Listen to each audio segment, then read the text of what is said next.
Hello friends, स्वागत है आप लोगों का आज के इस सेशन में।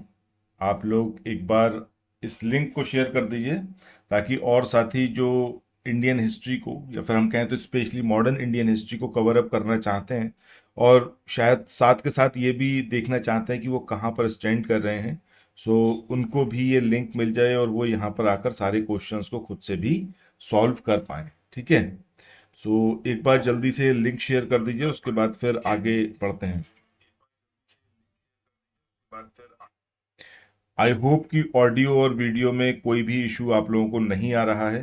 ठीक है, एक एक करके यहाँ पर हम 100 क्वेश्चंस को कवर अप करेंगे, तो साथ बने रहिए। हर एक क्वेश्चन को खुद से यहाँ पर ट्राई जरूर करिएगा ताकि ऐसा ना हो कि सिर्फ आप यहाँ पर देखते रह जाएं, मतलब आपको भी इसमें उतना ही इंगेज होना है। ठीक है, और यूपीपीसीएस हो गया, समीक्षा अधिकारी हो गया, इन एग्जामिनेशंस की डिमांड यही है कि आप मल्टीपल टाइम्स चीजों को रिवाइज करे हुए हों, खूब ज्यादा एमसीक्यू पर आपने प्रैक्टिस करी हुई हो, तभी आप इन एग्जाम्स में अच्छा कर पाएंगे। ठीक है, चलिए शुरू करते हैं अब आज के सेशन को। अब और देर नहीं करते हैं। पहला क्वेश्चन यहां पर है आपकी स्क्रीन पर, जिसमें पूछा गया है कि निम्न में से पंडित नेहरू या फिर जवाहरलाल नेहरू के लिए कौन सा वक्तव्य सही नहीं है। जो इनकरेक्ट स्टेटमेंट है वो यहां पर इनके संदर्भ में चूज करना है कि पंडित नेहरू के संदर्भ में कौन सा स्टेटमेंट सही नहीं है।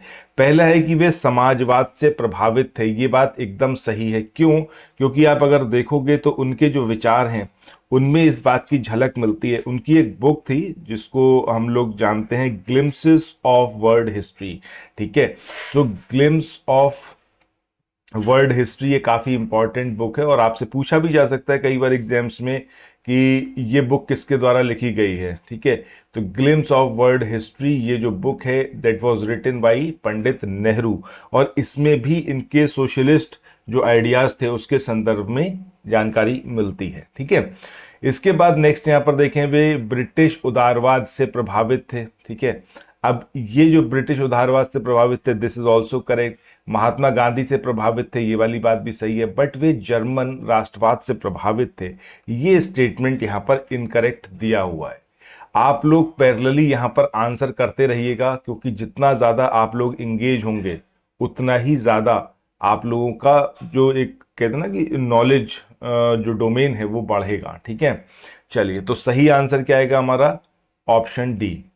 100 से ज्यादा क्वेश्चंस को आज हम कवर अप करेंगे, तो आप लोग इस पूरे सेशन के ड्यूरेशन में बने रहिएगा।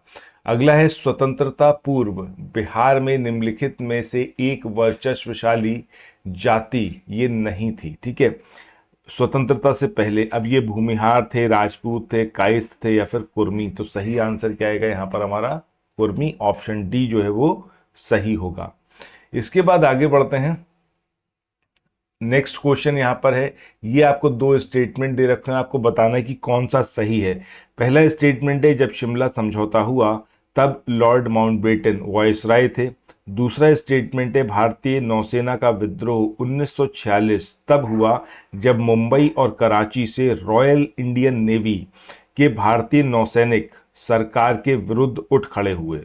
अब यहां पर आपको बताना है कि कौन सा स्टेटमेंट जो है इसके संदर्भ में सही है। ठीक है, सो यहां पर जो पहला स्टेटमेंट है इसमें बात हो रही है कि शिमला समझौता हुआ तब माउंट बेटन जो थे वो यहां पर वॉयसराय थे। तो अगर हम शिमला समझौते की बात करें, ये कब का है आपका? जून 1945 का। ठीक है, अब उस टाइम पे लॉर्ड वेविल का टाइम पीरियड चल रहा था, मतलब वो एज अ वॉयसराय यहां पर काम कर रहे थे। दैट मीन्स कि फर्स्ट स्टेटमेंट तो हमारा हो गया इनकरेक्ट। ठीक है, वहीं सेकंड स्टेटमेंट की बात करें, सो ये जो आपका दिया हुआ है कि भारतीय नौसेना का विद्रोह 1946 तब हुआ जब मुंबई और कराची से रॉयल इंडियन नेवी के भारतीय नौसैनिक सरकार के विरुद्ध जो थे उठ खड़े हुए, ये बात एकदम सही है। ठीक है, ये एकदम सही स्टेटमेंट है।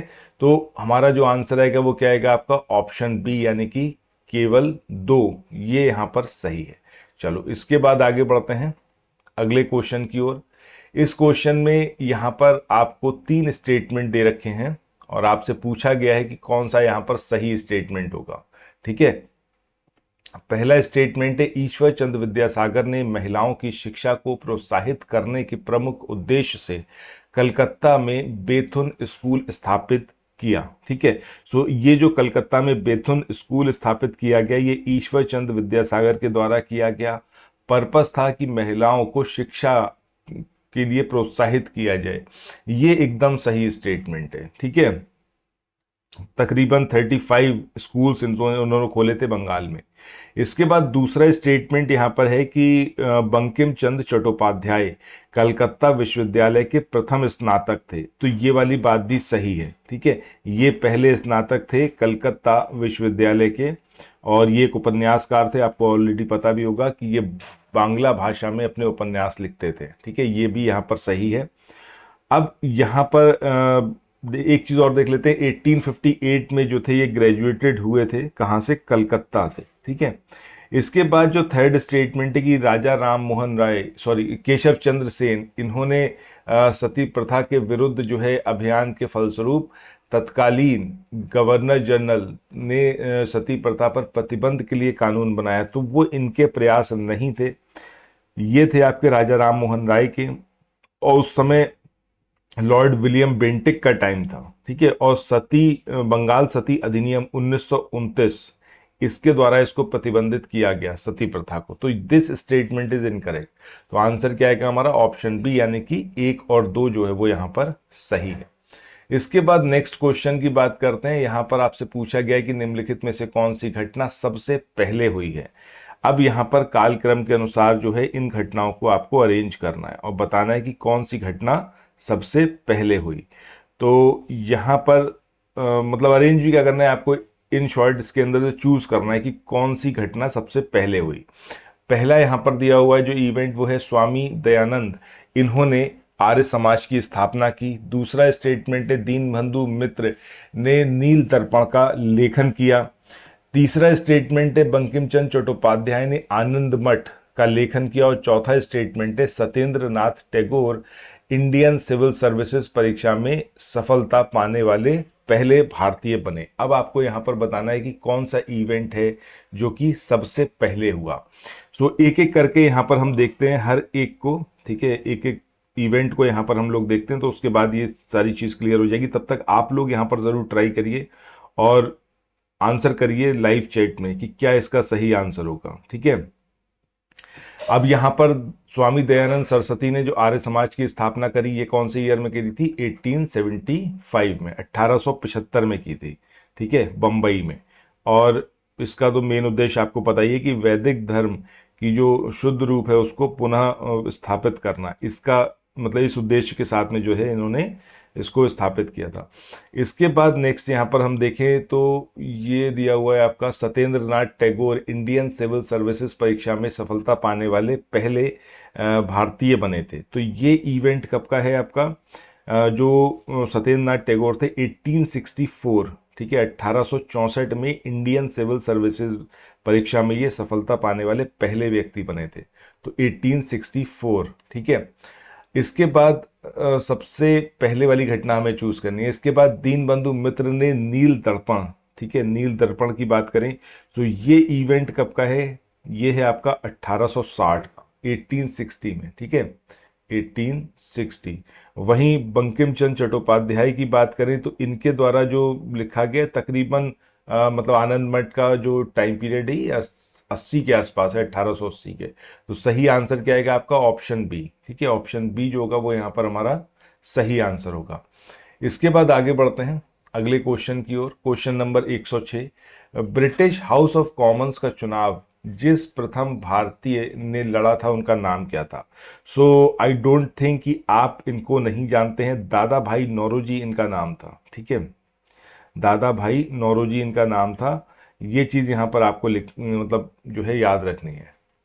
ठीक है, ब्रिटेन में हाउस ऑफ कॉमन्स का चुनाव लड़ने वाले जो पहले भारतीय थे उनका नाम क्या था? लाल मोहन घोष। ठीक है, और यहां पर बात क्या हो रही है कि अब जैसे यहां पर दिया हुआ है ब्रिटिश हाउस ऑफ कॉमन्स का चुनाव जिस प्रथम भारतीय ने लड़ा था वो कौन थे, तो यहां पर वो ऑप्शन में भी नहीं है। तो इसलिए हमें दादा भाई नौरोजी को ही चुनना है। ठीक है, ये चीज यहां पर याद रखिएगा। अदरवाइज लाल मोहन घोष यहां पर सही आंसर होता है, लाल मोहन घोष। ठीक है, ये चीज यहां पर याद रखिएगा। चलिए इसके बाद आगे बढ़ते हैं अगले क्वेश्चन की ओर। क्वेश्चन नंबर 107, ब्रिटिश संसद के सदस्य के रूप में चुने जाने वाले जो पहले भारतीय थे उनका नाम क्या था? तो अभी हमने देखा है इस क्वेश्चन का आंसर ऑप्शन बी होगा, यानी कि दादा भाई नौरोजी। इसके बाद अगले क्वेश्चन की बात करते हैं, भारत में अप्रत्यक्ष निर्वाचन की प्रथा किस वर्ष प्रारंभ हुई? अप्रत्यक्ष निर्वाचन की व्यवस्था इंडिया में 1892 से स्टार्ट हुई थी, ठीक है, 1892। चलिए इसके बाद आगे बढ़ते हैं क्वेश्चन नंबर 109 पे। आप लोग यहाँ पर पैरेलली आंसर करते रहिए हर एक क्वेश्चन का। पूछा गया है, देवबंद के उस विद्वान का नाम बताइए जिन्होंने स्वतंत्रता आंदोलन में महत्वपूर्ण भूमिका निभाई। ये अबुल कलाम आज़ाद हैं, मोहम्मद अली जिन्ना है, बदरुद्दीन तैयब जी हैं, या फिर इनका नाम है चिराग अली। तो सही आंसर क्या है आपका? अबुल कलाम आज़ाद। इसके बाद आगे बढ़ते हैं। अगला क्वेश्चन यहाँ पर डॉक्टर बी आर अम्बेडकर के संदर्भ में ये स्टेटमेंट दे रखे हैं और आपको यहाँ पर जो है बताना है कि कौन कौन से स्टेटमेंट जो है सही हैं। ठीक है, चलिए आप लोगों ने अगर चैनल सब्सक्राइब ना किया हो तो चैनल को ज़रूर सब्सक्राइब कर लीजिएगा। इसके साथ ही आप लोगों को एक बेहद इंपॉर्टेंट इन्फॉर्मेशन दे दें कि घटना चक्र का समरी पीडीएफ आप लोग ज़रूर ले लीजिए। अब टाइम बहुत कम बचा है और बहुत सारी चीज़ें हैं आपको पढ़ने के लिए और याद करने के लिए, ठीक है। मात्र 120 दिन के आसपास का समय है। मल्टीपल टाइम्स रिवाइज आप तभी कर पाएंगे जब आपके पास घटना चक्र का समरी पीडीएफ होगा। ये जितने एमसीक्यू देख रहे हो इसका प्रॉपर फाइल आपको पेड टेलीग्राम ग्रुप में मिलेगा, यूपी पीसीएस और समीक्षा अधिकारी के जो हमारे कोर्सेज चल रहे हैं उसमें। और उसके साथ ही आपको 20 फुल लेंथ टेस्ट मिलेंगे, घटना चक्र summary PDF, Lucent summary PDF, मतलब वो सब कुछ जो आप एग्जामिनेशन निकालने के लिए आपके लिए ज़रूरी है वो सब उसमें प्रोवाइड किया जा रहा है। आपकी स्क्रीन पर नंबर डिस्प्ले कर रहा है 9027281376। इस नंबर पर आप संपर्क कर सकते हैं, अदरवाइज यही नंबर आपको डिस्क्रिप्शन बॉक्स में भी मिल जाएगा। और इस लाइव सेशन का जो ये लाइव चैट चल रहा है इसमें भी मैंने पिंड सेक्शन में दिया हुआ है। सो व्हाट्सएप, टेलीग्राम या फिर आप सीधे कॉल भी कर सकते हैं इस नंबर पर कोर्सेज के संदर्भ में जानकारी लेने के लिए, ठीक है। एकदम नॉमिनल फीस में हर स्टूडेंट जो है बहुत आसानी से इसमें एनरोल करवा सकता है। अब यहाँ पर जो स्टेटमेंट हैं इन स्टेटमेंट के बारे में देखते हैं। पहला स्टेटमेंट है कि उन्होंने सिद्धार्थ कॉलेज की स्थापना की, ठीक है। अब सबसे पहले एक बार कुछ बात कर लेते हैं डॉक्टर अंबेडकर की, ठीक है। सो डॉक्टर अंबेडकर जो थे इनके संदर्भ में क्या, देखो एक चीज़ आपको याद रखनी है कि जब हम बात करते हैं इंडिया के पहले डिफेंस मिनिस्टर की, क्योंकि यहाँ पर जो ये स्टेटमेंट दे रखा है ना कि वो भारत के प्रथम सुरक्षा मंत्री थे, तो ये यहाँ पर गलत है। क्यों गलत है? क्योंकि डॉक्टर अंबेडकर नहीं थे, ये बलदेव सिंह थे, ठीक है। तो ये चीज़ यहाँ पर आपको याद रखनी है। अब एक और स्टेटमेंट की देखें बात करें तो 1925 में उन्होंने डिप्रेस्ड क्लास इंस्टीट्यूट इसको जो था स्थापित किया था। सो ये भी इनकरेक्ट है। क्यों? क्योंकि ये किया गया था 1924 में, 1924 में, और 20 जुलाई 1924 में किया था। सो ये दोनों ही स्टेटमेंट यहाँ पर गलत है। तो हमारा आंसर क्या होना चाहिए? 1 और 2, ठीक है। सो यहाँ पर करेक्ट कर लेते हैं ऑप्शन ए, ठीक है, ये यहाँ पर सही होगा। फिर अगर इसमें से हम 3 को हटा देते हैं 1 और 2, ये यहाँ पर सही स्टेटमेंट आएगा। चलिए इसके बाद आगे बढ़ते हैं। देखिए पार्टिसिपेशन ज़रूर किया कीजिए। आप इस चैनल पर एमसीक्यू देख रहे हो या फिर आप किसी दूसरे चैनल पर देख रहे हो, बट जितना ज़्यादा आप खुद से कोशिश करोगे, ब्रेन स्ट्रोमिंग करोगे, उतना ही आपके लिए बेनिफिशियल होगा। आप ये सोचो सिर्फ आप यहाँ पर देख के